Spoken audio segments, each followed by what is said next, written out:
Practice చేసుకోవచ్చు. అందుకనే ఉదయం సాయంత్రం లైవ్ క్లాస్ కూడా జరుగుతుంది కదా. ఉదయం సాయంత్రం ఇక్కడ రాలేని వాళ్ళు ఉంటారు, వృద్ధులు ఉంటారు, కొంతమంది చిన్నపిల్లలు ఉంటారు, ఆడవాళ్ళకి వాళ్ళు రాలేరు బయటికి. అట్లా ఇంటికాడ ఇక్కడ రాలేని వాళ్ళు ఎవరైనా ఉన్నారనుకోండి, అది లైవ్ చూసి ప్రాక్టీస్ చేసుకోవచ్చు అని ఆ లైవ్ క్లాసులు ఉంటున్నాయి. అందులో కూడా మనము వాళ్ళకి ఎక్కువ ముద్రలు ఇవి లేకుండా ఒక అరగంట ప్రాణాయామం, అరగంట ధ్యానం అనే సింపుల్ పద్ధతి వాళ్ళకి ఏర్పాటు చేసినాం కనుక అది చేసుకుంటే మంచి మంచి చక్కటి సరి అయిన మెడిటేషన్ కుదురుతుంది. అలాగే అందులో వాళ్ళు బాగా రెగ్యులర్ గా ప్రాక్టీస్ చేసి ప్రాణాయామంలో పట్టు సాధించి ఒక మంచిగా సాధనలో ఒక స్థితికి వచ్చిన తర్వాత మళ్ళీ ఏదో ఒక ప్రతి 2వ ఆదివారం ఉంటాయి కదా, ఏదో ఒక 2వ ఆదివారం వచ్చి ఇక్కడ క్లాసులు చేసి వాళ్ళ సందేహాలు అంటే వాళ్ళు మళ్ళీ పూర్తిగా 6 ముద్రలు నేర్చుకొని సాధన చేసి మంచి పూర్తి స్థాయి ఫలితం పొందొస్తుంది. ప్రస్తుతం అదొక్కటి అంటే ఇక్కడికి రాలేని వాళ్ళు ఆ ఉదయం సాయంత్రం లైవ్ క్లాస్ చూసి ప్రాక్టీస్ చేసుకోవచ్చు ఆ సమయం ప్రకారం. ఇంకా ప్రాక్టికల్ వీడియో కూడా పెట్టినాం కదా, దాన్ని కూడా చూసి ప్రాక్టీస్ చేసుకోవచ్చు. ఇంకేమన్నా సందేహాలు? స్వామి, ఇప్పుడు శ్వాస తీసుకొని వదిలేటప్పుడు కడుపు లోపల పోవడం కరెక్టేనా? అది సహజ స్థితిలో ఉంటుంది మామూలుగా. ఎందుకంటే మనము 2 ముక్కుల ద్వారా పూర్తి బలంగా పీల్చుకున్నప్పుడు అంటే పూర్తిగా పీల్చుకుంటున్నాం ఇక్కడ. అంటే మనం చాలా చిన్నగా శ్వాసను అంటే తక్కువ శ్వాసను ఎక్కువసేపు తీసుకుంటున్నాం కాబట్టి మామూలుగా పూర్తి ఊపిరి తీసుకున్నప్పుడు ఉబ్బినట్టు ఉబ్బదు పొట్ట. సహజ స్థితిలో అది ముందుకు వచ్చినా రానట్టుగానే కనిపిస్తుంది. వదిలినప్పుడు గాలి వదిలినప్పుడు అయినా సరే ఇప్పుడు మనము సడన్ గా తీసుకుంటలేము, తక్కువ శ్వాసను ఎక్కువసేపు తీసుకుంటున్నాం. ఇంతకు పొట్ట ఎక్కువ పెద్దగా భేదం ఏమి తెలియదు. మన సుష్మనాడిలో నడిపించినట్టు లాగుతున్నాం కనుక మనకు పెద్దగా ఇదంటే స్టార్టింగ్ లో మీకు ఒకవేళ మీరు ముక్కుల ద్వారా తీసుకున్నట్టు ఉంటుంది, కానీ చేయగా మీరు ఆ యొక్క అంటే ఆ భేదాన్ని మీరు గమనిస్తారు. ఎప్పుడైతే సుష్మన నాడి తీసుకుంటామో అప్పుడు మనకు పెద్దగా పొట్ట ముందుకు వచ్చినట్టు ఉండదు, సహజ స్థితినే ఉంటుంది. కడుపు కాలేనప్పుడు ఇట్లా లోతుగా పోతుంది కదా, కరెక్టేనా అని అడుగుతున్నా. అంతే తీసుకునేటప్పుడు లోనికి వెళ్తుంది అంటున్నారా? గాలి బయటకు ఇష్టపెడుతున్నప్పుడు వస్తుంది లేదు, దానికి ఏమి లేదు. నెక్స్ట్ అడగండి, కూర్చోండి, ఏం పర్లేదు, కూర్చొని అడగండి. ప్రాణాయామం చేస్తాం కదండి, మళ్ళీ 2వ ప్రాణాయామానికి కొంచెం సమయం తీసుకొని చేస్తే చేయగలుగుతున్నాను, లేదంటే తక్కువ సమయంలోనే మళ్ళీ వదిలేయాల్సి వస్తుంది. అభ్యాసం అయినాక ఈ ఇబ్బంది ఉండదు. ఎందుకంటే మనము శ్వాసని తీసుకున్న తర్వాత శక్తి కొలది బంధిస్తాము, మళ్ళీ శ్వాసను వదిలిన తర్వాత ఒక 2 సెకండ్లు ఇట్లా ఆగుతాము, ఆటోమేటిక్ ఆగుతుంది. మళ్ళీ కంటిన్యూగా ప్రాణాయామం చేస్తుంటాం. కంటిన్యూగా మనం ప్రాణాయామం చేయాలంటే కొన్ని రోజులు అభ్యాసం చేస్తే అది చేయగా అభ్యాసం వస్తుంది. మరి మొదటి రోజు ఏ పని అన్న వస్తుందా మనకు? ఏ పని నేర్చుకోలేదు, ఏ పని చేయలేము కూడా, కనుక చేయగా వస్తుంది ఏదైనా. అది మూలాధారం నుంచి శ్వాసని లాగాలంటున్నాం కదా, అలా మనం అలా బంధించే వాయువు వదిలే వరకు కూడా అలాగే ఉంచాలా?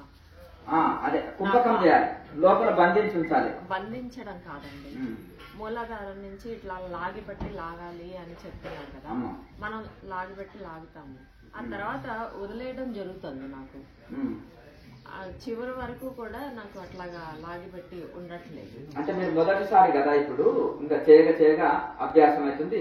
అది అయితే ఎప్పుడైతే మనం మూలాధారం నుంచి పైకి లాగినట్టుగా స్లోగా తీసుకొచ్చి ఆజ్ఞ చక్రం నిలుపుకుంటాం కదా, అక్కడ శక్తి కొలది బంధించి ఉంచుతాము, శక్తి కొలది. ఇక మళ్ళీ తీసుకొచ్చి మూలాధారంలో విడుస్తాము. ఇంతే సింపుల్ టెక్నిక్, ఇందులో ఏం లేదు. స్లోగా తీసుకుంటాం, ఆజ్ఞ చక్రంలో స్థిరంగా నిలుపుకుంటాము, కాసేపు మళ్ళీ తీసుకొచ్చి మూలాధారంలో వదులుతాము. ఈ చేయగా మనం మధ్యలో ఇంకా నార్మల్ బ్రీతింగ్ తీసుకోవాల్సిన అవసరం ఉండదు. అంటే నార్మల్ శ్వాసక్రియ తీసుకోవాల్సిన అవసరం లేదు. ఇదే ప్రాణాయామనే కంటిన్యూషన్ గా చేయగలుగుతాం, కంటిన్యూషన్ గా జరుగుతుంది. అభ్యాసం చేయగా ఇప్పుడు మనం కొత్తగా నేర్చుకునేటప్పుడు కొద్దిగా ప్రాక్టీస్ అయినంత వరకు కొద్ది సమయం పడుతుంది. ప్రాక్టీస్ అయినాక ఈజీగా మనం గంటల తరబడి ప్రాణాయామం చేసేటోళ్ళు వృద్ధులు ఉన్నారు. ఒక్కొక్క 60-70 సంవత్సరాల వాళ్ళు గంటల తరబడి ఒక క్రియనే 4 అవర్స్ చేసేటోళ్ళు ఉన్నారు. జస్ట్ ప్రాణాయామం అనే 4 అవర్స్ అట్లా అభ్యాసం అవుతుంది. కాకపోతే ఒక 2 గంటలు ప్రాణాయామం చేసినా 2-3 గంటలు ధ్యానం చేయొచ్చు. ప్రాణాయామం చేసి ధ్యానం చేయకపోతే మళ్ళీ లాభం లేదు, తప్పకుండా చేయాలి. అప్పుడు పూర్తి ఫలితం పొందుతాం ధ్యానం వల్ల. అలాగాని మనం ఇవేమి చేయకుండా డైరెక్ట్ ధ్యానంలో కూర్చుంటే రైట్ మెడిటేషన్ కుదరదు. ఈ రెండింటికి లింక్ ఉంటుంది. మంచిగా ధ్యానం కుదిరింది, ఇప్పుడు కుదురుతలేదు. అప్పుడు వైరాగ్యం బాగున్నది, ఇప్పుడు వైరాగ్యం లేదు. ఇలా ఏదో తిరిగినట్టు అనిపిస్తుంది పక్కన. దాని గురించి మీరు ఏం కంగారు పడనక్కర్లేదు. ఎప్పుడైతే వైరాగ్యంతో చేసినామో, ఒకప్పుడు నాకు ధ్యానం చాలా బాగా కుదిరిందండి, ఈ మధ్యలో ఎందుకో కుదురుతలేదు అంటే మీరు ఏదో బలమైన సంకల్పంతో ఏదో సమస్యలతో ఉన్నారు అంటే అప్పుడు చెప్పుకుంటారు, లిస్టు చదువుతారు. ఆ లిస్టే మిమ్మల్ని ముందుకు వెళ్ళనిస్తారు. అర్థంగా అదేమైనా ఫ్యామిలీ సమస్య ఉండని, లేకపోతే మీకు మానసిక సమస్య ఉండని, ఆరోగ్య సమస్య ఉండని, లేకపోతే పిల్లల గురించి కొంతమంది టెన్షన్ పడతారు, సరిగా చదవట్లేదు, పాస్ అవుతలేరు, చెప్పింది తింటలేరు, ఏదో ఒక సమస్య ఉంటుంది కదా. దానికోసం ఆ బెంగతోటి ఆ దానితోటి మీరు సాధనలో ముందుకు వెళ్ళకుండా ఉంటారు. లేకపోతే ఎక్కువ సంకల్పాలు పెట్టుకొని, లేకపోతే ఇది ఉంటుంది. ఇంకా కొంతమందికి ఎందుకంటే ఈ యొక్క అంతవరకు వైరాగ్యం ఉండి ఉంటుంది. కొన్ని కోరికలు నెరవేరినాక మళ్ళీ ఇంకా కొంచెం మనం శాంతికి వస్తాం కదా, అప్పుడు ఇంకా కోరికల లిస్టు పెరుగుతుంది. అట్లా అంటే ఏదో ఒక బలమైన కోరికనే మనని సాధనలో ముందుకు వెళ్ళలేకుండా వెనక్కి లాగుతుంటుంది. కనుక మనం తిరిగి మళ్ళీ ఆ వైరాగ్యంతో ఉండాలి. ప్లస్ మంచిగా ప్రాణాయామం చక్కగా చేయాలి, విచారణ చేయాలి. ఎందుకు మనసు నిలుస్తలేదు నాకు అంటే ఆలోచనలు వస్తున్నాయి. ఆలోచనలు ఎవరికి వస్తున్నాయి? మనసుకే కదా. బాగా విచారణ చేస్తే మనసునే నేను కాదు, ఈ శరీరమే నేను కాదు, దీనికి సంబంధాలే నాది కావు. విచారణ చేస్తే మనసు కూడా నేను కాదు. కనుక ఈ యొక్క ప్రపంచ ఆకర్షణతోటి ఈ యొక్క కోరికలతోటి మనం లోనికి వెళ్ళలేకపోతాం. అందుకని మనం విచారణ చేసి ఆ ఆలోచనలు తీసేసుకోవాలి. రమణ మహర్షి చెప్పేది వేదాంత విచారణ, అదే సెల్ఫ్ ఎంక్వైరీ. ఎవరికి వచ్చింది ఆలోచన? మనసుకు వచ్చింది. విచారణ చేస్తే మనసే నేను కాదు. కనుక మనసు ఎన్నో జన్మల్లో నువ్వు నా సమయాన్ని వృధా చేసినవు, నాకు వేస్ట్ చేసినావు, ఇవన్నీ నేను ఒక ఖరీదైన వెహికల్ ని తీసుకున్నాం, దాన్ని ఎంత చక్కగా మనము చూసుకుంటాము. అలాగే ఎంతో పుణ్యం చేత ఈ శరీరాన్ని పొందినాము. మరి ఎంతో పుణ్యం చేత ఈ శరీరాన్ని పొంది దీన్ని వృధాగా సమయం వృధా చేసి ఈ శరీరాన్ని వృధాగా, దీనికి ఒక లిమిట్ ఉంది, ఎంతకాలం జీవించాలనో ఉంది.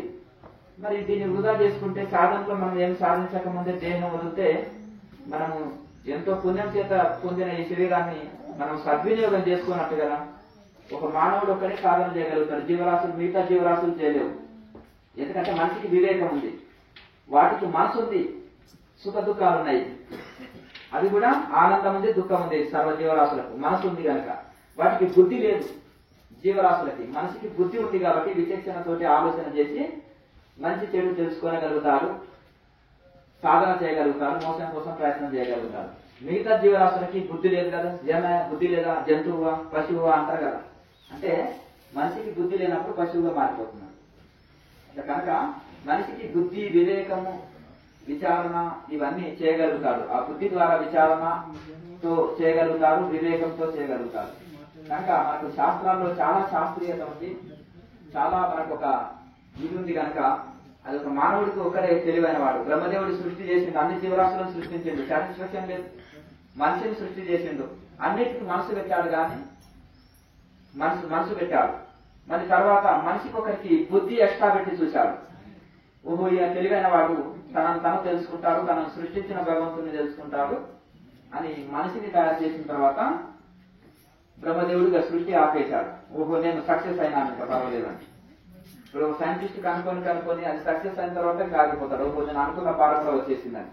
అలాగే ఒక మనిషి ఒకటే సాధన చేయగలుగుతాడు. మనిషికి ఒకటికే విచారణ ఉంది. రోడ్డు మీద పశువులు పోతున్నాయి, తప్పుకుంటాయా? ఆరం కొట్టి ఇబ్బంది పడతాను. ఈ పశువులు జరగవుతున్నా పోతులు అంటారా? అదే మనిషి అనుకో, ఒకసారి ఆరం కొట్టంగానే సైడ్ ఇచ్చేస్తాడు. సైడ్ ఇస్తాడా? ఎందుకంటే మనిషికి అయ్యో వెహికల్ వస్తుంది, ఒకరికి ఇబ్బంది పెట్టొద్దని. కనుక మనుషులకి పశువులకు ఉండే తేడా ఇదే. అందుకనే అన్ని జన్మల్లో మానవ జన్మ శ్రేష్టము. మోక్షం కోసం ప్రయత్నం చేసేది కూడా ఒక మానవ జన్మనే. మళ్ళీ ఎక్కువ పుణ్యం చేత పొందింది కూడా మానవ జన్మనే. కనుక ఇంత పుణ్యం చేత మానవ జన్మ పొందింది వృధా చేసుకోవద్దని మనసుకు మన శిక్షణ ఇవ్వాలి. చిన్నపిల్లవాడికి శిక్షణ ఇచ్చినట్టు. నువ్వు చదవకపోతే లేబర్ అవుతావు, చదివితే ఆఫీసర్ అవుతావు, ఏదైతావో నీవే నిర్ణయం చేసుకో. ఇలా ఉండాలి అలా ఉండాలని చిన్నపిల్లవాడికి మనం ఎట్లా మనం ప్రిపేర్ చేస్తామో అలాగే మన మనసును ఒక చిన్నపిల్లవాడిలాగా బుద్ధగించాలి. ఇంకా వినకపోతే ఏం చేయాలి? నయాన భయాన అంటారు, అర్థమైందా? సామధాన దండభేదోపాయాలు అంటారు. కనుక ఇంకా విన్నప్పుడు ఏం చేస్తామంటే బాగా విచారణ చేస్తే ఓ మనసా నీవు లేని దానివే అని ప్రాణాయామం ద్వారా వశం చేసుకో. అర్థమైంది కదా? కరెక్ట్ శ్వాసను ఎక్కువసేపు బంధించు, మనసు నీ వశం అయిపోతుంది. ఎక్కడ ఏది తిరిగినా తిరుక్కోక. శరీరమే నీది కాదు, అది ఎక్కడ ఏం తిరుగుతుంటే నీకు నీది కానే కాదు. దాన్ని ఎందుకు పట్టించుకుంటున్నావు? అంత ఇంపార్టెంట్ ఎందుకు ఇస్తున్నావు? అర్థమైంది కదా? నువ్వు సాధన మీద దృష్టి పెట్టుకో. కాలుకు నొప్పి వచ్చిందా రాకోక. అర్థమైంది కదా? కాలే నీది కాదు, ఎందుకు పట్టుకుంటున్నావు ఆ కాలుని? ఆసనం మార్చుకో. ఇంకా ఇబ్బంది అయితే 2 కాళ్ళు జాపుకో. ఇంకా ఇబ్బంది అయితే కుర్చీలో కూర్చో కాసేపు, తప్పేం లేదు. శరీరం సహకరించినప్పుడు మరి నొప్పి లేస్తే నొప్పి మీదకి ధ్యాస పోతుంది. కనుక కాకపోతే మేరుదండాన్ని నిటారించి వంగి కూర్చోకుండా ఉండాలి.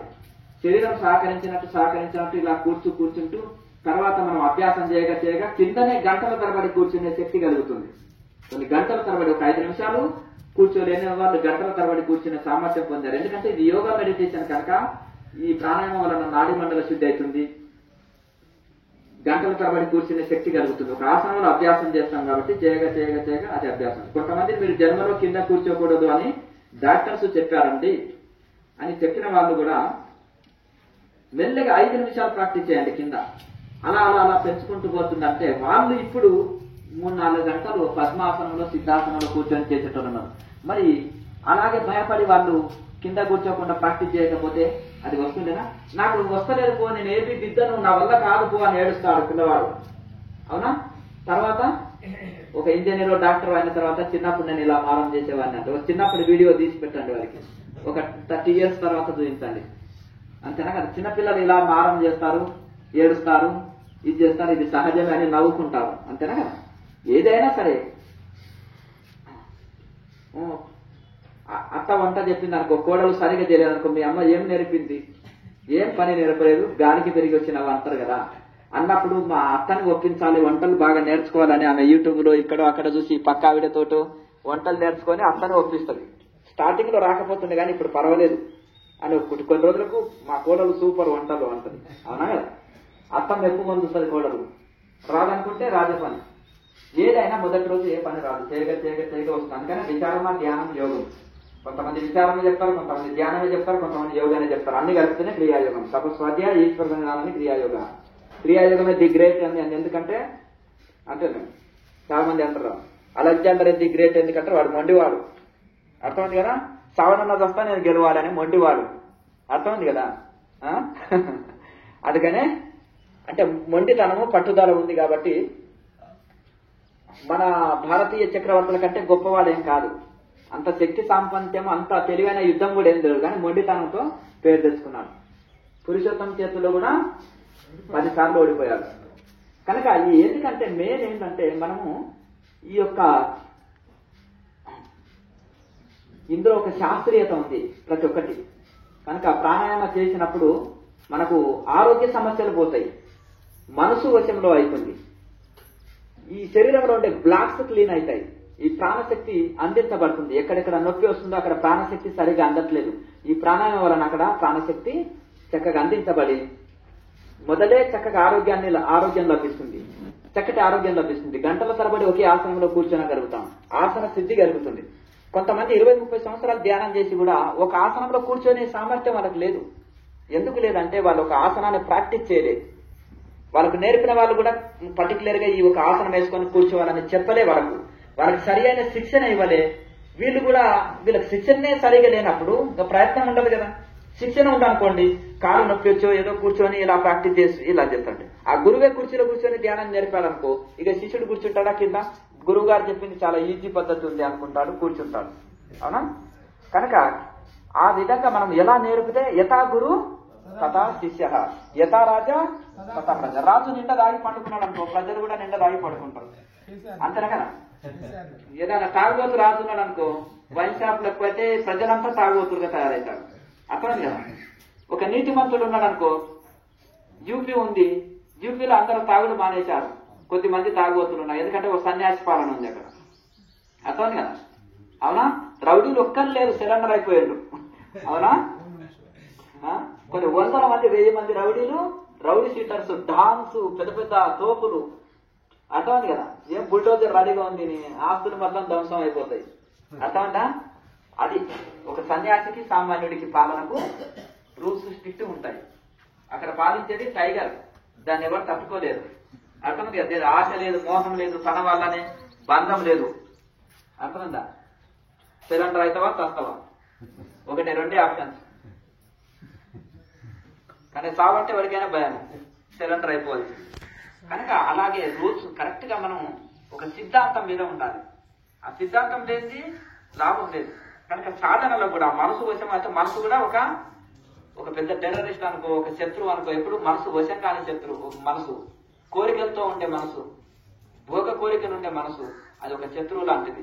సిలిండర్ అవుతావా కావా అంటే ప్రాణాయామంతో దాన్ని సిలిండర్ చేసుకోవచ్చు. నీవు వశం కావడం ఏంటి? నిన్ను నేను వశం చేసుకుంటాను. ఎట్లా? ప్రాణాయామ ద్వారా, విచారణతోటి, ప్రాణాయామ ద్వారా. చిన్నపిల్లవాడు వినకపోతే ఏం చేస్తాం? చెప్పి ఒక కర్ర తీసుకుంటాం. అమ్మ కొట్టకు నేను చెప్పినట్టు తింటా అంటాడు. అవునా? తల్లి బాగా ప్రేమతోటి, సహనంతో చాలా బుజ్జగిస్తుంది. బుజ్జగించినప్పుడు ఏం చేస్తుంది? లాస్ట్ కు ఒక కర్ర తీసుకుంటుంది. అవునా? అప్పుడు పిల్లవాడు ఏం చేసేస్తారు? చెప్పినట్టు తింటాడా? అట్లా. కనుక సామధాన దండ భేదోపాయాలతోటి ఋషులు ఏర్పాటు చేశారు. అటయోగులు ఏం చేసేస్తారు? అర్థమైంది కదా? దాని మనసుని అటయోగం ద్వారా వశం చేసుకుంటారు. మనకి క్రియాయోగంలో అంత శ్రమ అవసరం లేదు.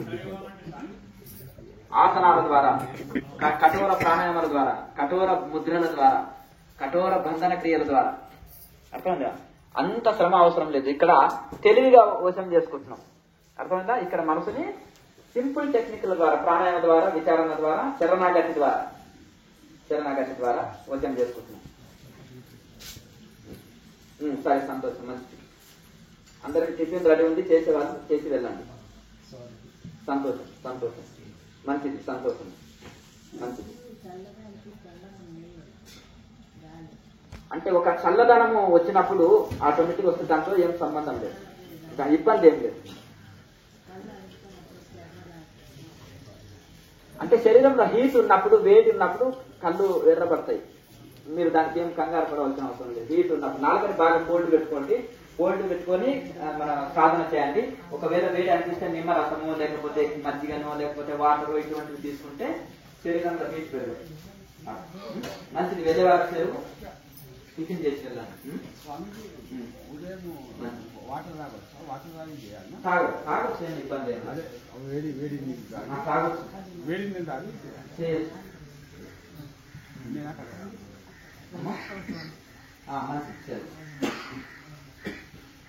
అవును సార్, నేను చార్మినార్ బాగ్లో ధర్మజాగరణ ప్రముఖులు ఆర్ఎస్ఎస్ నుంచి. అయితే ఇచ్చిన ఒకరికి క్యాన్సర్ వచ్చింది. అయితే మేము ప్రార్థన చేసి తక్కువ చేస్తామని అట్లా ప్రచారం చేసుకుంటారు. ఒకటి చూడండి, ప్రార్థన ప్రతి మతం ఒప్పుకుంటుంది. అవును, ప్రతి మతం ఒప్పుకుంటుంది. ప్రార్థన వలన శరణాగతి లభిస్తుంది, ఒక బాధ తగ్గుతుంది. మీకు అయ్యా మాట్లాడకండి. ఇప్పుడు నీకు బాగా చాలా బాధ కలిగింది. భగవంతు ముందర పోయి నీ బాధ చెప్పుకొని ఏడు, సగం బాధ తగ్గుతుంది. వాళ్ళు సింపుల్ లాజిక్ అదే. ఎవరైనా చాలా దుఃఖంలో వచ్చినాడు, ఓ ప్రభువా నన్ను రక్షించు, నీ దాసుని, నన్ను ఇది అదే ఘోరంగా ఏడుస్తూ ప్రార్థన చేస్తారు. అర్థమైందా? దాని వలన కొత్తగా వచ్చిన వాడిని ఆ పాస్టర్ ప్రార్థన చేసడం వలన అతనికి కొంత ఉపశమనం. బాధంతా భగవంతుడు చెప్తున్నా నా బాధలు తీరుస్తాడు అని ఏడుస్తాడనుకో, ఘోరంగా ఏడ్చే వరకు సగం బాధ తగ్గుతుంది. ఉన్నదంతా చెప్పుకున్నాడు అనుకో, నేను ఎన్ని పాపాలు చేసినా, అన్ని పాపాలు చేసినా, నన్ను క్షమించు, నన్ను తొలగించు, నా పాపాల మధ్య నువ్వు కరుణామయుడిని, ఇవి మోస్తావు అది మోస్తావు అని చెప్పుకుంటాడు. చెప్పే వరకు అది ఉన్నదల్లా చెప్పుకునే వరకు అతనికి కొంత తేలిక అవుతుంది హృదయం. అర్థం కదా? అందులో మీకు ఇంకొకటి, అదే పనిగా పాపాలు చేస్తుంటే భగవంతుడు క్షమించాడు, కొంత మినహాయిస్తాడు. నువ్వు క్షమిస్తున్నాను, ఐఎమ్ సారీ, నన్ను క్షమించు అని ఎవరికైనా అన్నారు అనుకోండి, అతను పర్వాలేదు అంటారు, కోపం పెట్టుకోరు మన మీద. అలాగే కొద్ది వరకు అదే పనిగా చేస్తుంటే నువ్వు ఇదే పనిగా నువ్వు సారీ అంటావు, నాకు గొప్ప ఇది చేస్తావు పోవాయి అంటావు. అది తప్పు. కనుక అలాగే ఇక్కడ కొంత అలా ప్రార్థన చేయించినప్పుడు కొంత అతనికి ఉపశమనం జరుగుతుంది. కానీ అదే పనిగా ఒక డిసిప్లిన్ గా ఉండమని మాత్రం చెప్పరు. మాంసములకు, మందు దాగకు, అబద్ధాలకు, తప్పు చేయకు అనేది మాత్రం చెప్పారనమాట. దాని వలన తాత్కాలికంగా ఏదో అందులోకి వెళ్ళి కొద్ది ఇది చేసిన తర్వాత అతనిలో మార్పు ఉండదు, అది పెద్దగా ఇది ఉండదు. ఈ లోపల ఎందుకంటే కేవలం మాయ మాటలతోటి అందులోకి లాగి వాళ్ళని ఇది చేసిన తర్వాత వాళ్ళకి అందులో ఏది ఉండదో తెలియదు. మీరు నిజంగా చెప్పాలంటే మన భగవద్గీతలో ఒక తప్పుడు వాక్యం ఉందా, ఒక మతానికి సంబంధించిందా, ఒక లేకపోతే ఇంకేదన్నా ఒక ఇది లేదు కదా. ఇప్పుడు ఫారిన్ కంట్రీస్ లో ఇంత ఘోరంగా వాయు వర్షం లేకుండా ఎందుకు జీవిస్తున్నారు చెప్పండి? ఆ గ్రంథంలోనే తప్పు ఉంది. ఏదైతే వాళ్ళు ప్రామాణికంగా పవిత్ర గ్రంథం, పరిశుద్ధ గ్రంథం అంటున్నారో ఆ గ్రంథంలోనే తప్పులు ఉన్నాయి. ఎందుకు తప్పులు ఉన్నాయంటే లాస్ట్ కు చరమగీతం అనేది ఉంటది, అర్థం కదా. అది ఘోరంగా అది రాసిననే చెప్పుతోటి కొట్టవచ్చు, అర్థం కదా. ఎట్లా చెప్పుతోటి కొట్టవచ్చు, అర్థం కదా. నువ్వు చెల్లెతో కూడా సంసారం చేయొచ్చు అని ఉంది అందులో. ఒప్పుకుంటారా మరి? తప్పు అంటే అంత ఘోరంగా. అందుకనే వాళ్ళు ఒక క్యారెక్టర్ లెస్ ఫెలోస్ గా ఫారినర్స్ ఎందుకు తయారవుతున్నారు అంటే అందుకనే అక్కడ క్యారెక్టర్ లెస్ ఫెలోస్ గా తయారయ్యి ఇక్కడికి వస్తారు.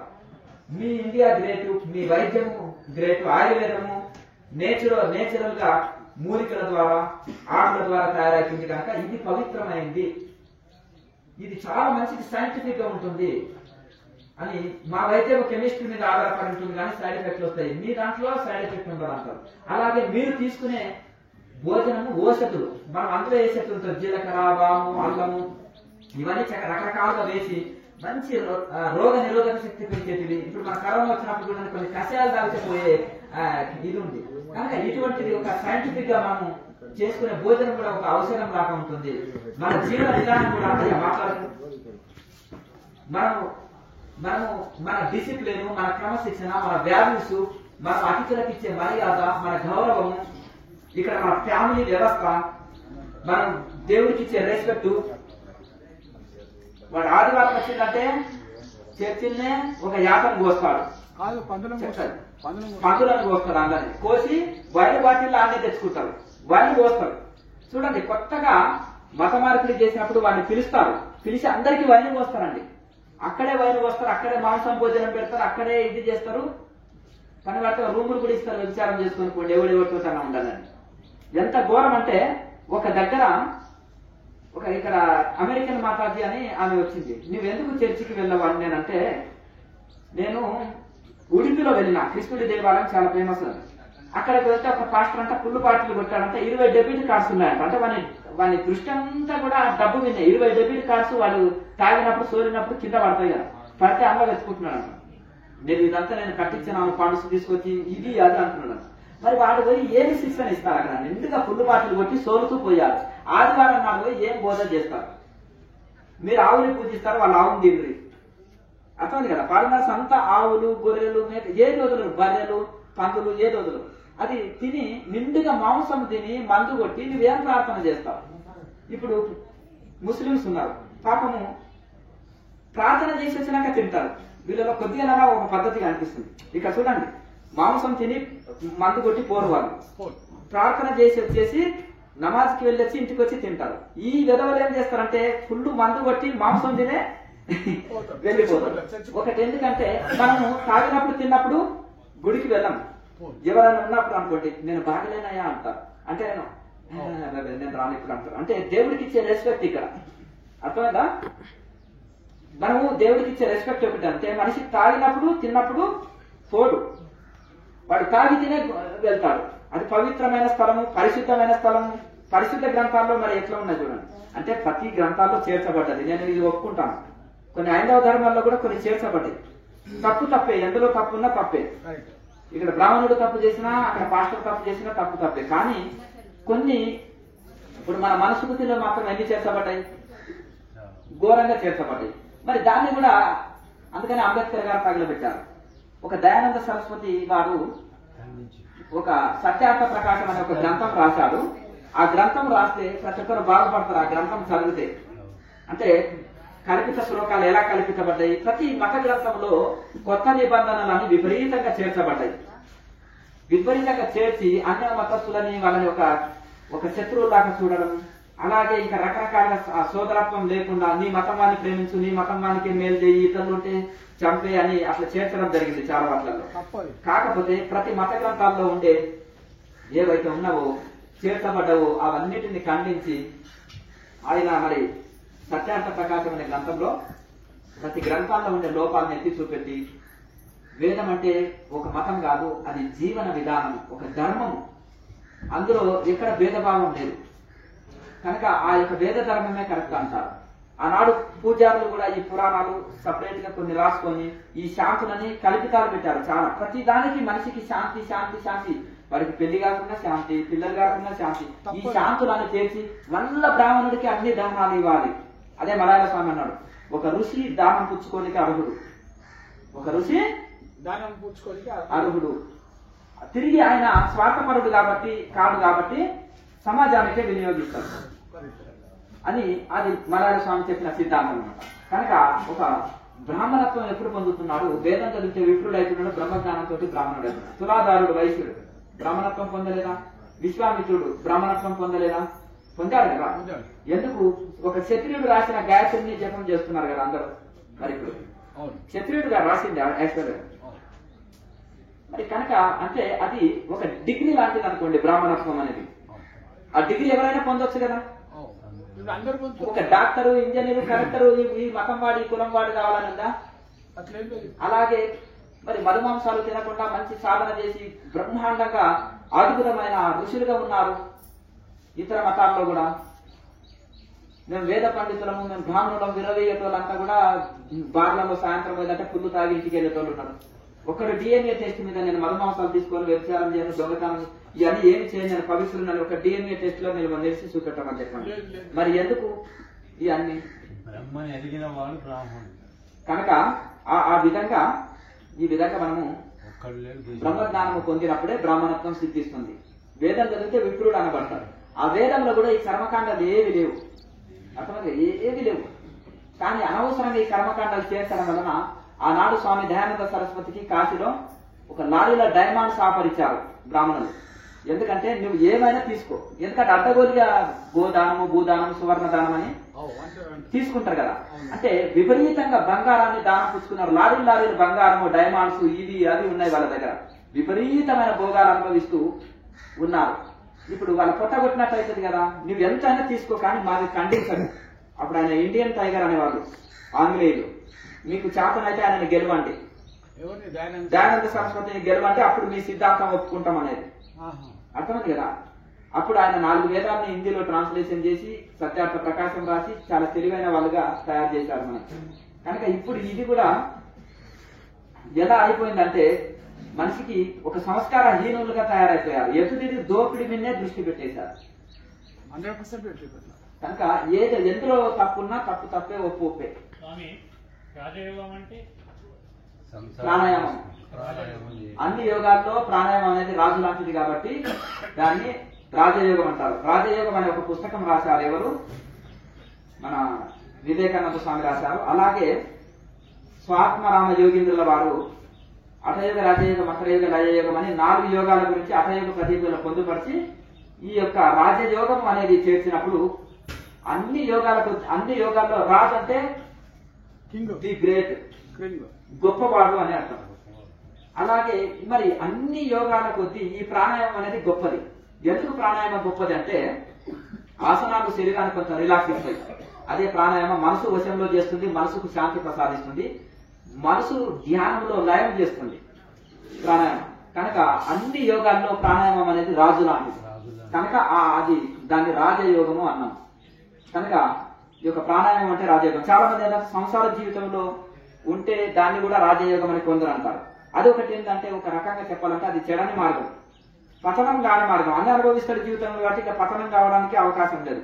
అదే ఈ సన్యాస జీవితం ఇటువంటివి ఏంటంటే కఠోరమైన జీవితాలు. ఇవి కొంచెం ఇది ఉంటే ఇంట్లో తప్పిపోయే అవకాశాలు ఉంటాయి. మనిషి అంటే వైరాగ్యం లేకుండా ఈ మార్గంలోకి వస్తే తప్పిపోయే అవకాశాలు ఉంటాయి. కానీ ఆ గృహస్థాశ్రమం చెడని మార్గం అన్ని అనుభవిస్తాడు జీవితంలో, ఈ అన్ని వీటి రోత పుడుతుంది.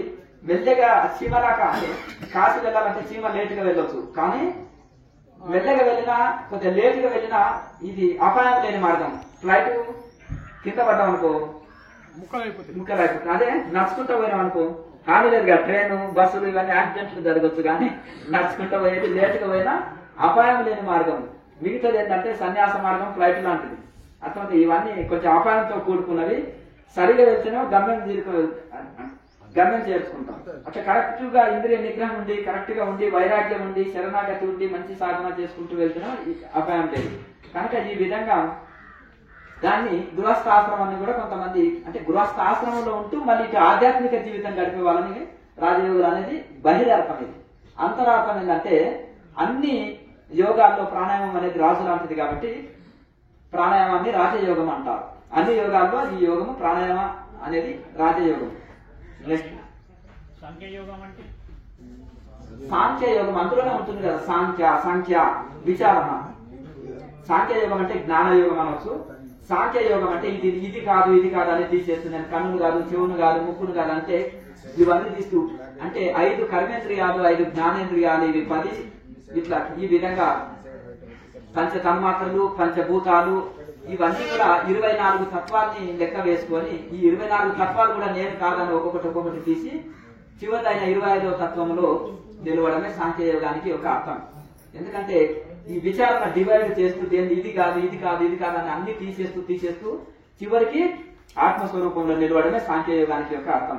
ఇది వేదాంత విచారణ, వేదాంతము, అలాగే ఈ యొక్క జ్ఞానయోగము, సాంఖ్యయోగము, ఈ పర్యాయ పదాలు ఇవంతా ఒకటే.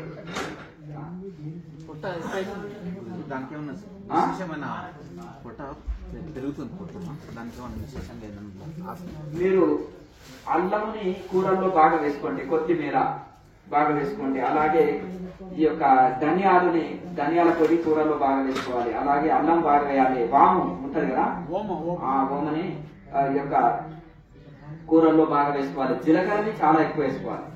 దీంతో శరీరంలో వాయువాతాన్ని తీసి పడేసేసి మీకు చక్కగా పొట్ట సాఫ్ అయిపోతుంది.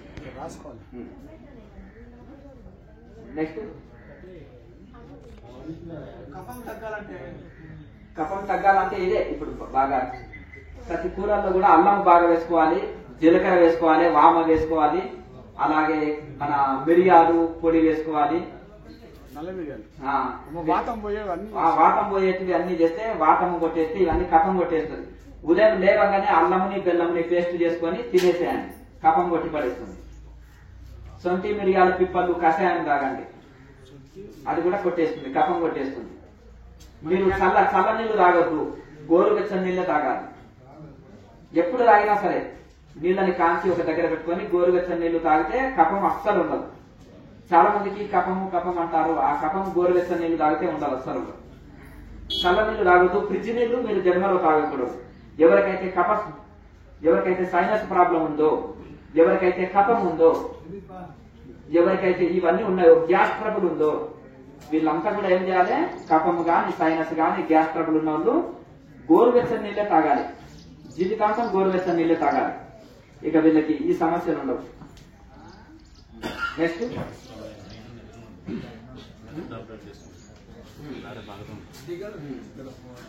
మీరు శాకాహారమే తీసుకుంటారా? శాకాహారం. వైన్ తీసుకుంటారా? వైన్ ఏమైనా తాగుతారా? అవన్నీ మానుకోవాలి జీవితంలో. శాకాహార భోజనమే తీసుకోవాలి, మధు మాంసాలు మానుకోవాలి. అలాగే ప్రతి కూరల్లో అల్లము, జీలకర్ర, మెంతులు, వాము ఇటువంటివి బాగా కూరల్లో వేసుకోవాలి. శరీరంలో వాయువాతాలు కొట్టేస్తాయి, కఫము సంబంధించిన సమస్యల్ని కొట్టివేసిన తర్వాత క్రియని బాగా ప్రాణాయామ అభ్యాసం ఇవన్నీ బాగా చేయాలి. బాగా సాధన చేస్తే ఆటోమేటిక్ గా చక్కగా సుఖమైన నిద్ర వస్తుంది. ఎవరైతే చక్కగా పర్ఫెక్ట్ సాధన చేస్తారో వాళ్ళకి సుఖమైన నిద్ర వస్తుంది, ఆరోగ్యమైన శరీరం లభిస్తుంది, చక్కగా రైట్ మెడిటేషన్ కుదురుతుంది, అద్భుతమైన ధ్యానం కుదురుతుంది. కనుక మీరు ఒకవేళ రాత్రిపూట ఎవరికైనా నిద్ర రాలేదనుకోండి, చక్కగా మెడిటేషన్ చేయాలి కూర్చొని, ఆటోమేటిక్ గా మీకు నిద్ర వస్తుంది. అప్పుడు పడుకోండి. చెప్పండి. మెడిటేషన్ చేసుకున్నాక చేతులు అవి చల్లబడిపోయి వణుకొచ్చేస్తున్నాయి ఒళ్ళంతా. మీరు మొదటిసారి వచ్చారా? ఏం కాదు. మొదటిసారి ఇప్పుడు ఈ ప్రాణాయామం చేస్తుంటే మీకు శరీరంలో ఏమవుతుందంటే హీట్ వస్తుంది ఆటోమేటిక్ గా. చల్లదనం వచ్చేస్తుంది. మీకు ఇక్కడ మొదటి రోజు కదమ్మా, ఇప్పుడు చల్లగా వాతావరణం ఉంది, చెట్లకు నీళ్లు పట్టారు, అర్థమైంది కదా, చెట్లకు నీళ్లు పట్టారు. ఇప్పుడు చూసారా మంచు కూర్చున్నట్టుంది, ఇంకా తెల్లవారు అంతా కూడా చలి ఉంది, అర్థమైంది. ఇక్కడ తెల్లవారు చెట్లకు నీళ్లు పట్టారు కనుక తెల్లవారు కూడా ఇక్కడ చాలా చల్లగా ఉంది వాతావరణం. ఇప్పుడు మీరు రోజు ఎప్పుడైతే ప్రాణాయామం చేశారో, మొదటి రోజు కదా, ఎప్పుడైతే ప్రాణాయామం చేశారో శరీరంలో అద్భుతమైన హీట్ వస్తుంది, హీట్ జనరేట్ అవుతుంది. అందుకని ఈ ప్రాణాయామం అనేది మొదటి లాభం ఏంటంటే వాతాన్ని కొట్టేస్తుంది శరీరంలో, శరీరంలో నీరుని తీసేస్తుంది. ఎందుకు? శరీరంలో ఒక హీట్ ఉత్పత్తి అవుతుంది, శరీరంలో నీరు తీసేస్తుంది. పచ్చి కట్టెనైనా అగ్నిలో వేస్తే ఏమవుతుంది, ఆ కర్రకు ఇంటి నుంచి పొగ రూపంలో తీసివేస్తుంది, నీరుని తీసేస్తుంది, అది కాలిపోతుంది ఆటోమేటిక్ గా. బాగా మండే అగ్నిలో పచ్చి కర్రలు వేసినా అంటుకుంటాయి. అలాగే ఈ శరీరంలో వాయు వాతాలు ఉంటే శరీరంలో నీరుని తీసేస్తుంది, శరీరంలో వాయు వాతాలు తీసేస్తుంది. అలాగే శరీరంలో ఒక హీట్ ని జనరేట్ చేస్తుంది. అట్లా ఈ మొదటి రోజు కనుక మీరు రెగ్యులర్ గా సాధన చేశారనుకోండి, అద్భుతంగా మళ్ళీ నెక్స్ట్ టైం వచ్చినప్పుడు శరీరంలో హీట్ పెరుగుతుంది స్వామిజీ, శరీరంలో ఎందుకో ఉడుకు వస్తుంది అంటారు. అప్పుడు ఏం చేయాలి, కేచరంతో పర్ఫెక్ట్ పెట్టుకొని చేస్తే మళ్ళీ ఆ ఉడుకు రాదు, శరీరంలో వేడి చేయాలి. నేను వెజిటేబుల్ అది వైన్ గిట్లా తీసుకుంటే ఇప్పుడు కళ్ళు గిట్లా తీసుకోవచ్చా? మజ్జిగ తీసుకోండి, పర్వాలేదు. మజ్జిగ, నిమ్మరసం, అలాగే ఇవి ఉంటాయి కదా, ఆటోమేటిక్ గా ఇప్పుడు ఏది ఒరిజినల్ ఎవరికి పోయారు, అందులో పౌడర్స్ ఇవన్నీ మీకు తెలియకుండానే సీక్రెట్ గానే కలుపుతారు, అది కెమికల్స్ కలుపుతారు, అందులో ఆరోగ్యం పాడైతుంది. అటువంటి ఏ మత్తు పదార్థాలు ఏది తీసుకోకూడదు. అలాగే మనిషి ఒకవేళ మనకు తాగాలనిపిస్తే చలువ చేసే పదార్థాలు అంటే మజ్జిగ, నిమ్మరసం ఇటువంటివి ఇవన్నీ తీసుకోవచ్చు, జ్యూసులు ఇవన్నీ తీసుకోవచ్చు, అంటే పళ్ళ రసాలు, జ్యూసులు, అట్లా మంచి శాకాహారంలో చాలా బలమైన ఆహారం ఉంటుంది. నేను 9 సంవత్సరాలు అంటే పాడగ్లాస్ అంటారు, మన భోజనం మీద వాడు ఏడుస్తారు. మేము బ్రెడ్ లో సాస్ వేసుకొని ఇలా తినేస్తాము, చాలా ఎక్స్పెన్సివ్ ఫుడ్ అంటారు, ఇండియన్స్ వెరీ ఎక్స్పెన్సివ్ గీ వాడతారు అంటారు. చూడండి ఇక్కడ చాలా ఖరీదైన నెయ్యి వాళ్ళకు దొరకదు అక్కడ, ఆ నెయ్యి ఖరీదైనది వాడతారు. అందులో బాదం పప్పు, జీడిపప్పు, ఈ పప్పు, పిస్తా పప్పు అని 24 ఆకురూటు పప్పు, ఈ పప్పు, ఆ పప్పులు అని చాలా ఖరీదు ఇవి. ఇవన్నీ కూడా మనం ఇక్కడ కూరల్లో వాడతాము, స్వీట్స్ లో వాడతాము, అన్ని రకాలుగా ఇవి చాలా ఖరీదైనవి మనం ఇక్కడ వాడతాము. కానీ ఎంత ఇది చేయడం వలన మనది చాలా ఖరీదు భోజనం. యాక్చువల్గా ఇంకొకటి హెల్తీ భోజనం కూడా మనది, మన ఆరోగ్యకరమైనది, ఔషధులతో నిండిన భోజనం మనది. కనుక ఇది గ్యాస్, కందిపప్పుని జీర్ణించుకోలేని వాళ్ళు మాంసం జీర్ణించుకుంటారు, అర్థం కదా. కందిపప్పే జీర్ణించుకోలేక అంటే మాంసం కంటే కూడా కందిపప్పులో 20 ఇంతలు మాంసం కృతులు ఎక్కువ ఉన్నాయి. అయితే కందిపప్పు జీర్ణం కావాలంటే ఒకటే సింపుల్, అందులో అల్లము బాగా వేసుకోవాలి, జీలకర్ర పొడి ఎక్కువ వేయండి, ఇంత వాము కూడా వేయండి. అలాగే కందిపప్పు మీకు త్వరగా జీర్ణం కావాలంటే ఆకుకూరలు వేయండి, బాగా ఆకుకూరలు సగము, కందిపప్పు సగం వేస్తే ఆకుకూర శక్తి ఏంటిది, గుణం ఏంటిది, ఆకుకూర గుణము విపరీతంగా జీర్ణ శక్తి పెరుగుతుంది, త్వరగా జీర్ణం అవుతుంది. అప్పుడు పాలకూర పప్పు, గంగావాయల పప్పు, ఏదైనా సరే ఏ ఆకుకూర అయినా పర్వాలేదు, 4 రకాల ఆకుకూరలు వేయండి. ఒకటే పనులు 4 రకాల ఆకుకూరల్లో పప్పు వేయండి, లేదంటే ఒకే రకమైన ఆకుకూరలైనా పప్పు వేయండి.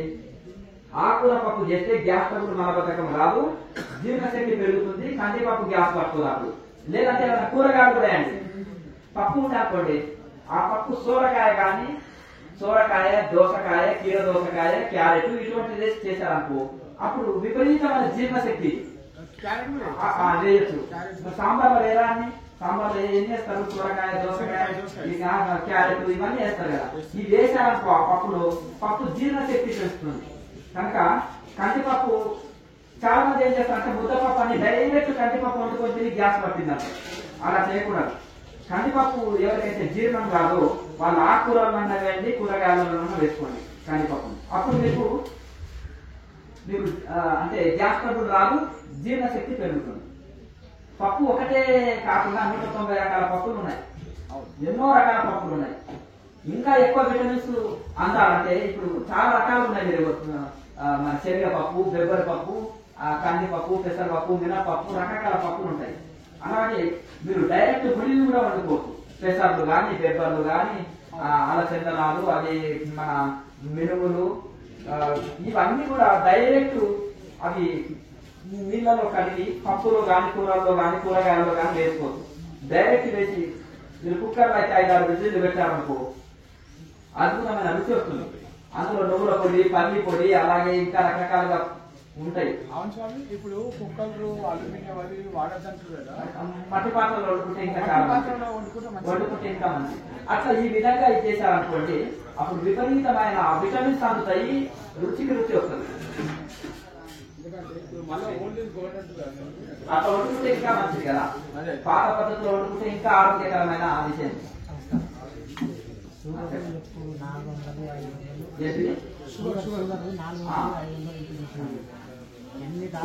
మీరు జన్మలో రైస్ తినకండి, మీరు జన్మలో తీపి అసలు తినకండి, కారం అసలు తినకండి, కొంచెం ఉండి లేనట్టు ఉండండి. ఉప్పు కూడా వాడితే కొంచెం నాలుగు రుచి కోసం ఉప్పు వాడితే సైంధవ లవణం అనేది దొరుకుతుంది, అదే వాడండి. పచ్చజొన్న రొట్టె 3 పూటలు తినండి, పచ్చజొన్న సంకటి తినండి, అసలు పచ్చజొన్న సంకటి తినండి, పచ్చజొన్న రొట్టె తినండి. లేకపోతే కొర్రలో ఆరుకలు ఉన్నాయి కదా, కొర్రలో ఆరుకలు సామాన్లు ఉన్నాయి కదా, అది 1 పూట వండుకొని తినండి. లేకపోతే పచ్చజొన్న సంకటి తిన్నారంటే సరిపోతుంది, అది తిన్నా సరిపోతుంది. పచ్చజొన్న రొట్టె తినండి, ఇక టోటల్ గా షుగర్ టోటల్ కంట్రోల్ అవుతుంది. చేయండి, ప్రాణాయామం చేయండి, నాలుక మర్చిపోయి ఉండాలి, అన్ని ఉండాలి. ఆహార నియమాలు ఉండాలి, ప్రాణాయామం ఉండాలి. ఆహార నియమాలు పాటించాలంటే షుగర్ కంట్రోల్ రాదు. పచ్చజొన్నలు షుగర్ కంట్రోల్ చేస్తాయి. పచ్చజొన్నలు కొంత చేదు కూడా ఉంటుంది. మీరు రొట్టె తినండి, సంకటి తినండి, మీ ఇష్టం ఏదైనా చేసుకోండి. దాని అన్నం దాకా వండుకోండి, పచ్చదొన్నని వాడండి, ఏ రకంగానైనా వాడండి. ఇంకొకటి, మీరు ఎల్లవెల్ల 4 ఫోల్డ్ చేసుకొని ఉంచండి, క్రియాన్ని చక్కగా చేయండి. చేదు వస్తువులు ఎక్కువ తినండి, కాకరకాయ కూర రెగ్యులర్ గా తినండి. చేదు వస్తువులు పుల్లటి మజ్జిగ తీసుకోండి, పుల్లటి రేగ్యాలు, పుల్లటి యాపిల్స్, పుల్లటి అంటే దానిమ్మకాయ తినొచ్చు. అలాగే జామకాయ, పుల్లటి జామకాయ. ప్రతి పళ్ళలో పుల్లటివి తీపివి ఉంటాయి. యాపిల్స్ లో తీపి ఉంటాయి, పుల్లటివి ఉంటాయి, పుల్లటి యాపిల్స్ కూడా ఉంటాయి. ఇక ఏదైనా పుల్లటి వాడాలి, చేతులు ఎక్కువ వాడాలి.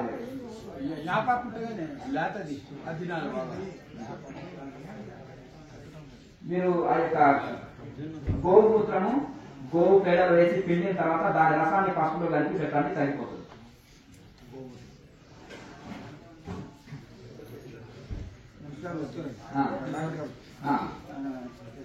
साइड जाने का लीजिए, ऐसे अगर फुल ब्लैक हो गया या व्हाइट हो गया, ब्लैक में इन्फेक्शन हो गया, तो थोड़ा दिन में ये ब्लैक हो गया, ये व्हाइट हो गया, ये साइड इन्फेक्शन चल गया. आत्मा बहुत आत्मा आते हैं जो बिल्कुल आते మీరు ఏం టెన్షన్ పడకండి. ఇప్పుడు డాక్టర్ ఇచ్చిన మెడిసిన్ ఏదైతే ఉందో అది వాడుకోండి. డాక్టర్ ఇచ్చిన మెడిసిన్ వాడుకోండి, దాంతో పాటు ఈ క్రియ చేసుకోండి. మధుమాంసాలు తీసుకోకూడదు, శాకాహారమే తీసుకోవాలి. ఆకుకూరలు బాగా తీసుకోవాలి. ఆకుకూరలు ఉన్నాయి కదా, ఆకుకూరలు 10 రకాల ఆకుకూరలు ఒక దగ్గర వండుకోండి. లేదంటే ఆకుకూరలు ఎక్కువ తినడం వలన శరీరంలో ఎక్కడెక్కడ బ్లాక్స్ ఉన్నావో అవి క్యూర్ అయిపోతాయి. రక్త ప్రసరణ శుద్ధి లేకనే క్యాన్సర్ రోగం వస్తుంది. క్యాన్సర్ అంటే అదేదో పెద్ద రోగం అనుకోకండి. క్యాన్సర్ ఎందుకంటే సరి అయిన ఆహార నియమం లేకపోవడం, మలబద్ధక సమస్య ఒకటి, మలబద్ధక సమస్య ఉన్న వాళ్ళకి, అలాగే బయట హోటల్ ఫుడ్ తింటారు కదా అది తినేటోళ్ళకి ఒకటి, అలాగే రక్త ప్రసరణ చక్కగా అందనందువలన రక్తము శుద్ధి లేకుండా రక్తం అశుద్ధి అయ్యి క్యాన్సర్ గడ్డలు రావడం రకరకాల దొరుకుతుంది. ఎవరైతే ఆకుకూరలు 20-30 రకాలు ఉంటాయి, మిక్స్డ్ ఆకుకూరలు అంటే మాట్లాడకండి. అయితే ఈ యొక్క ఆకుకూరలు 10 రకాలు ఒకే దగ్గర కలిపి వండుకోవచ్చు, లేకపోతే వేరువేరుగా ఒకే రకమైన ఆకుకూర అయినా వండుకోవచ్చు. ఆకుకూరలు ఎవరైతే ఎక్కువ తింటారో వాళ్ళకు క్యాన్సర్ రోగం రాదు. ఆకుకూరల్ని ఎక్కువ రెగ్యులర్ గా ఆకుకూరలు తినాలి. అలాగే అన్నము కొంచెం తినాలి, ఆకుకూర ఎక్కువ తినాలి. అలాగే రొట్టెతో పాటుగా ఈ యొక్క ఆకుకూర ఎక్కువ తీసుకోవాలి. ఆకుకూర అనేది చాలా, ఒక రొట్టెకు ఇంత ఆకుకూర తినాలి, ఇంత అన్నానికి ఇంత ఆకుకూర తినాలి. ఆకుకూర ఎక్కువ ఇవ్వాలి, పేగులు శుద్ధి అవుతాయి, గ్యాస్ ట్రబుల్ మలబద్ధకం ఉండదు, ఈ యొక్క రక్తం శుద్ధి అవుతుంది. ఆకుకూర చాలా మంచిగా ఉంటుంది. ఇప్పుడు గొర్రెలకు, మేకలకు ఇవన్నీ ఏం లేదు, క్యాన్సర్ ఇవన్నీ వస్తాయా రావాలి. ఆకుకూరలు ఎక్కువ ఆకులు ఎక్కువ తీసుకోవాలి. ఎవరైతే ఆకుకూరలు ఎక్కువ తింటారో వాళ్ళ జన్మలో క్యాన్సర్ రాదు. ఒకవేళ క్యాన్సర్ వచ్చినా కంట్రోల్ అవుతుంది. కనుక మీరు ఆ విధంగా ఆకుకూరలు బాగా తినండి, ప్రాణాయామ అభ్యాసం చేయండి, నాకని ఎక్కువ బాగా ఫోల్డ్ చేసుకొని ఉంచండి. ఆ విధంగా ఇది అవుతుంది. మీరు ఎక్కడెక్కడ ఏం ప్రాక్టీస్ చేస్తున్నారో మాకేం తెలుస్తుంది. ఇప్పుడు వచ్చింది మా దగ్గరికి ఇక్కడ అర్థం కదా. మీరు ధ్యానం చేస్తున్నారా? చక్కెర ధ్యానం కరేసి మెడిటేషన్ ఇక్కడ ప్రాణాయామం చేస్తున్నారా? ಮಾಡ್ತಾ ಸರ್ ಕರೆಗೆ ಸರ್ మధుమాంసాలు తీసుకోకూడదు. ప్రాణాయామం ఎంతసేపు 2 నిమిషాలు 3 నిమిషాలు చేస్తున్నారు? 1 గంట సార్. మరి ఇన్ని గంట ప్రాణాయామం చేసేటోడి చక్ర ధ్యానం చేసేటోడికి మరి నరాలు ఎందుకు బ్లాక్ అయినాయి? హార్ట్ ప్రాబ్లం అంటే మీరు తేలికగా జీర్ణం అయ్యే ఆహారాన్ని తీసుకోవాలి. తేలికగా జీర్ణం అయ్యేది ఆహారం అంటే సొరకాయ, దోసకాయ, కీర దోసకాయ, క్యారెట్, ఆకుకూరలు, కొవ్వు పెరిగే ఆహారం తీసుకోకూడదు. అట్లా కీర దోసకాయ జ్యూస్ తాగండి. అలాగే వాటర్ మిలన్ ఉంది కదా, ఆ వాటర్ మిలన్ జ్యూస్ తాగండి, తినండి. తేలికగా జీర్ణం అయ్యేది కొవ్వు పదార్థాలు తీసుకోకూడదు, కఠిన పదార్థాలు తీసుకోకూడదు. ఆకుకూరలు త్వరగా జీర్ణం అవుతాయి. అలాగే మిక్సింగ్ వెజిటేబుల్స్ ఉంటాయి కదా, అవి కూడా త్వరగా జీర్ణం అయ్యేది, అవి తీసుకోండి. అలా ఆ విధంగా తీసుకుంటూ ఈ ప్రాణాయామ అభ్యాసం చేయండి. ఆకుకూరలు ఎక్కువ తీసుకోండి. మెల్లమెల్ల కంట్రోల్ అవుతుంది. దానికి సంబంధించిన మీ మెడిసిన్ ఏదైతే ఉంటుందో దానికి ఆ మెడిసిన్ వాడుతూ ఈ విధంగా చేయండి. మధుమాంసాలు తీసుకోకూడదు ఎట్టి పరిస్థితుల్లో. ఉప్పు కారాలు ఎక్కువ తీసుకోకూడదు, తప్పగా తీసుకోవాలి. బెల్లం చక్కెర బదులు బెల్లం తీసుకుంటే ఆర్గానిక్ బెల్లం తీసుకోవచ్చు. చక్కెర తీసుకోవచ్చు. అది దాని గురించి మీరు ఏమి కంగారు పడవలసిన అవసరం. భగవంతుడికి ప్రార్థన చేసుకోండి. అర్థమైంది కదా. రోజు భగవంతుడు మీ ఇష్టదైవం ఎవరు? ఉన్నాడు కదా. శివుడిని నమ్ముకో, విభూతి రేఖలు పెట్టుకో, రోజు అర్థమైంది కదా. అభిషేకం చేసి తీర్థం తీసుకో, అర్థమైంది కదా. ఆ విధంగా రోజు నీకు ధైర్యంగా ఉండు. అర్థమైంది కదా. నీకు భయం వచ్చినప్పుడు శివాలయంలో పడిపడుకో, అర్థమైంది కదా. నీకు ఏమి ఇది కాదు, భయపడదు. జపం చేసుకో, అర్థమైందా. జపం చేసుకో. మీరు ఏమి కంగారు పడవద్దు, టెన్షన్ పడవద్దు, భయపడవద్దు. అర్థమైంది కదా. టెన్షన్ తోటి సగం ఇది అవుతుంది. గుండె జబ్బుల వరకు గుండె ధర ఎక్కువ వస్తుంది, టెన్షన్ కు లోన్ అవుతుంది. దాంతో లేనిపోయి మీకు ఇది అవుతుంది కనుక మీరు ఏం టెన్షన్ పడదు.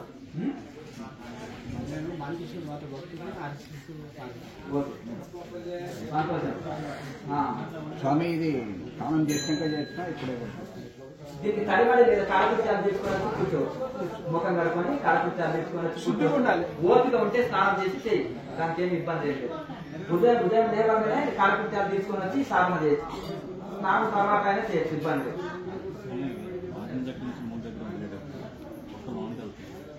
వెళ్ళొచ్చు ఏం కాదు.